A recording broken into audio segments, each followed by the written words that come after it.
everybody. My name is Tim O'Donnell, and I am the education specialist at Asolo Rep. And we'll get into that in a minute. And I also have Hi, my name is Gina Cristiani, and I am a costume designer and a performer juggler, and I will be juggling for you guys today. Let's talk a little bit about the first part of what we're going to do today.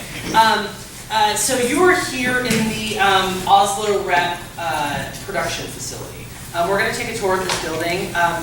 You can't tell from this room, but it used to be an airplane hangar.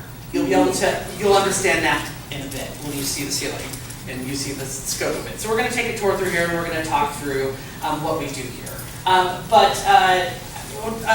anyone ever seen a show at Asolo Rep? Okay, a couple people. Has anyone ever seen any of the Asolo Rep touring Shakespeare productions in your school? Or Charlotte Middle School? I know you have, because I booked it last year. Did anyone see Julius Caesar last year inside their school? No? Okay. Do you know you're seeing The Tempest next week? Yes. Great. That's also out of this building. That's cool. Yeah, so. You don't remember last year? What was it? I don't know. Maybe it was only for the 8th grade. Maybe it was only for the 8th grade. They're brand new, and now you're 8th graders, right? Yeah. So can you guys tell me, before we start, so we're all theater people, right? Excellent. What is are we actors? Are we stage managers? What is the general consensus? Yes. Actors. Musical theater. Musical theater. Visual arts. Assistant directors. Costume design. Excellent. All right. So let me tell you a little bit about me. I currently am the education specialist at Asolo Rep, which means I work on education initiatives within the theater. So I do a lot of working within the schools, and I do a lot of working in the community. Dating back to 1,100,000 years ago, I have a BFA in acting and a BFA in directing that I got many moons ago. And I lived in New York City for about 20-ish, 15-ish years, depending on how you count. Working in theater. Part of that time was because I was on tour a whole bunch, and my stuff lived in New York, and I lived nowhere because I lived in a suitcase. I've had a really varied career. My couple of big things that I've done is I used to be a company manager. Does anyone know what a company manager is? Does anyone know anything that a company manager does? You manage the company. Yeah, Yeah, so I did really glamorous things like payroll. And when we were traveling on the road, I would book travel. I would take people to the doctor. I would do anything that was basically connected to the living expenses. Oh, sure. Yes. Oh, yes. I have a question on the side. What is a BFA? A BFA is a Bachelor of Fine Arts. So when you decide to go to college for theater or many performing disciplines, because you can get one in dance and various things, that you can go down a BA track, which is a Bachelor of Arts, and then a BFA is a Bachelor of Fine Arts. And basically the biggest difference between those two things is that a Bachelor of Fine Arts is a little more concentrated on the thing that you have a specialty in. So I have a BFA in acting, which means I did a lot of very, very intensive acting training and didn't have a lot of space to do anything else. That's what I wanted. I was totally into it. But if you're not sure, you can get a BA in theater, and it really gives you an opportunity to dabble in more things. In retrospect, I probably would have done a BA in theater because I ended up with 2 BFAs, which was more work than it was worth. I was very tired, and I was too young to be that tired, but I was. And all of that stuff. Does anyone have any questions about any of that? Cool. Where did you go to school? I went to Adelphi University, which is in Garden City, Long Island. It's about 45 minutes outside of New York. It's a great school. It didn't have a big musical theater program, but it had a big music program. So I was able to make my own path a little bit in that way, which was pretty cool. Did anyone else have college? Where did you go to college? Did you go to college? So I am a circus performer. So after I was done with schooling, I opened up my own costume studio, and I will get into all of that a little bit later. Great. Yeah. So I used to live in New York too. Where did you live? When did you live in New York? I moved here about 7 years ago. Oh, excellent. Yeah. Here's the thing. Just to pull out my soapbox for a minute. New York City is a great place. If you want to do theater, it's a great place to go. You do not have to do it. I learned a lot in New York. I loved living in New York, and now I live here because I hate the winter. And I still work full time in the theater in Florida. It can be done. Don't feel like you have to go move to New York or LA to have a career. It's absolutely not true. But they all will try it though. But it's fun for a little while. It's also fun when you're young. As you get older, it becomes less fun. The subway gets very difficult as you get older because a lot of your patience goes away.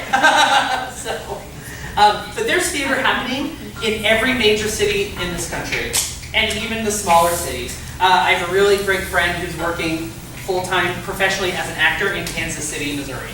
That's what he does. And it's really a cool time to be doing theater in this country, I'll give him that.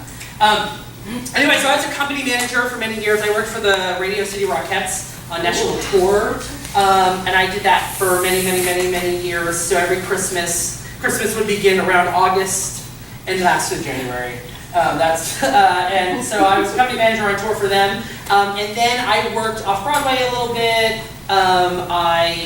I dabbled in a whole bunch of different things. I went on a Rent national tour for a little while in the late 90s as a wardrobe supervisor. We should talk about that. So literally changing clothes and doing laundry. It was a great time. I had so much fun.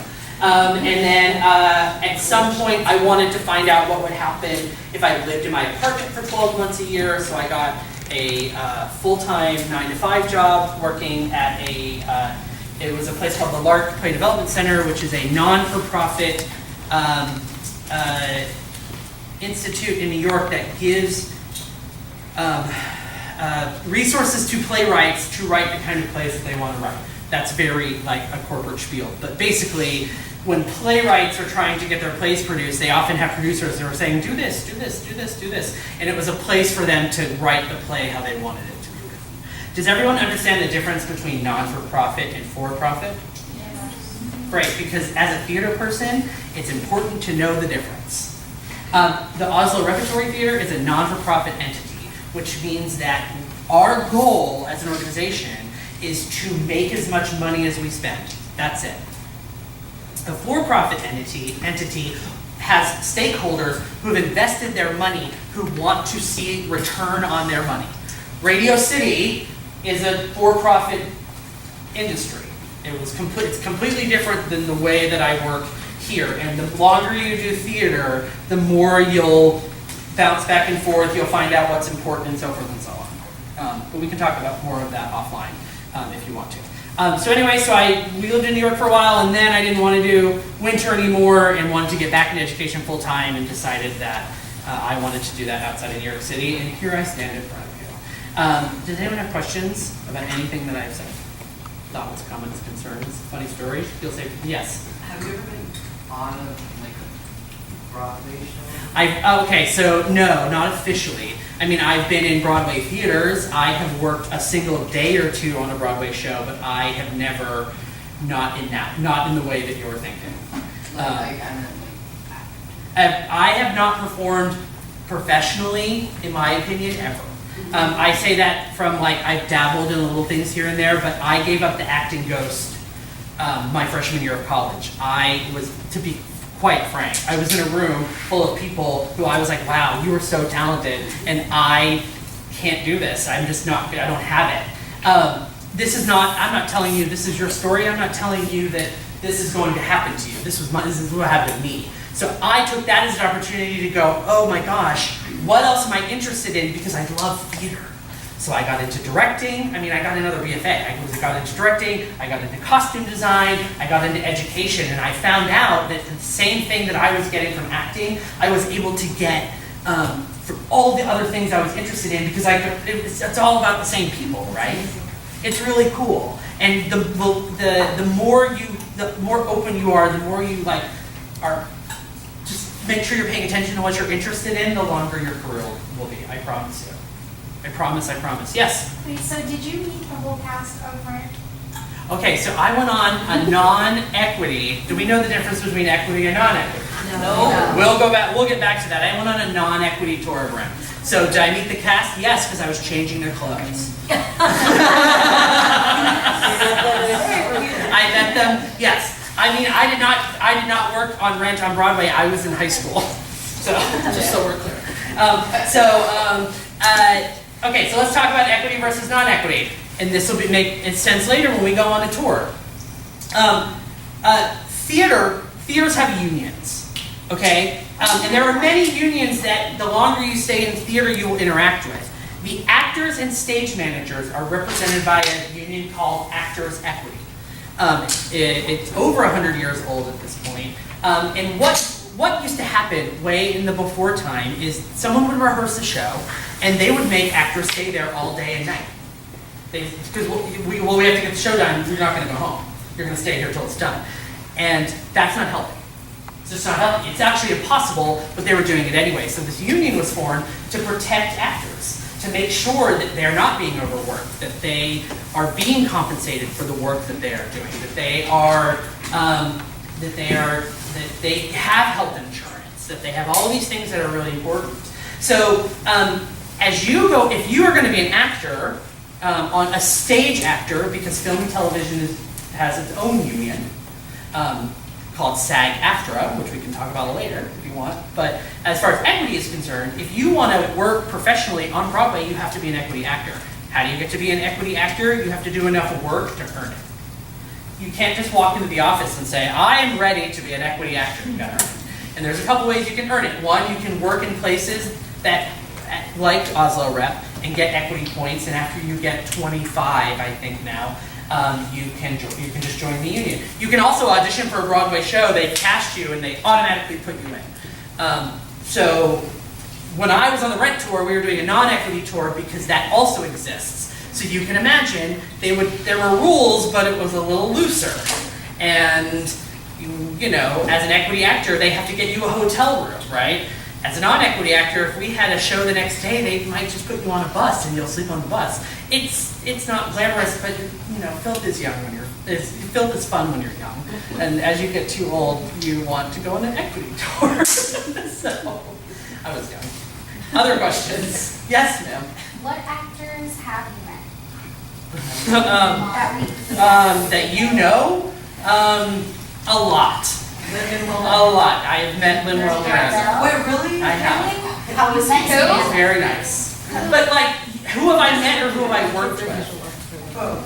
Both. I've met more than you can ever name. And I mean, again, I've worked with a whole bunch too. I mean, at this point, there's no point in me name dropping, because it also, this is a weird thing that you probably don't understand, but I'm going to say it anyway. The longer you do this, the less that matters.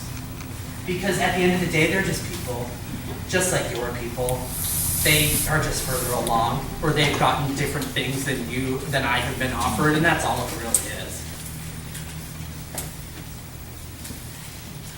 I know.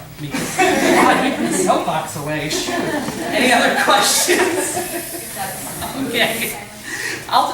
Yeah, great. So let's start our tour. So where you're standing in now is the Asolo Repertory Rehearsal Hall. So all of our shows on our main stage are rehearsed in this room. Side note, we have purchased all the buildings over here, and all of these, we're actually building a new rehearsal facility, so we are almost done in this room. I'm not sure what the plan for this room is, but we're going to have 2 or 3 studios over there, because what's challenging now is when you're rehearsing a gigantic show, we're about to open the Music Man, they're in tech, which is why you won't see people working today. But when you're doing a big gigantic show like that, you kind of want 3 or 4 of these rooms. You can get more done, right? Because not everyone's on stage all the time. The more space you have, the more you can multitask. Well, we can't do that as well here. So we're building that facility so that we can do that in a better way. But this is our rehearsal hall. If you look around the room, of course, we have a piano, but we also have a drummer who we rehearse with. I highly recommend it. Mirrors, all that can be covered up, and this, you put your bags on here, prop shelf storage. This is all very exactly what you think it is. So the other thing about this shop that you should know is that this is a hireable shop. So we build all of our own scenery, prop set, all of that here, but we also get hired out to do stuff. So we are currently, you'll see this in the other room, we're building 3 different sets for the operas in Sarasota. There's 3 different opera sets in that room right now, as well as 3 of our bits and pieces of 3 of our own shows. Some of the claim to fames of Asolo Rep is that, did anyone go to Universal Studios and ride the earthquake ride before they shut it down? All of those, that entire ride prop set was built here in this space. We have built several movie sets here that have come through. The big ones they promote, I think, are Cocoon, a million years ago. And I'd have to, remember, I was a child. And then I have to look at the other ones, but you'll see it as we walk through the hall. So all I'm going to ask is as we walk through, there's only me and a lot of you, so I'll shout as loud as I can, but if you can keep it down so that you can hear me. And then also, it's a very active workspace, so please don't touch anything. There are saws, everything is safe, but there are saws, there are stuff out. Please just don't touch anything, because if it goes crashing, A, you'll get hurt, and then B, I'll get vulnerable.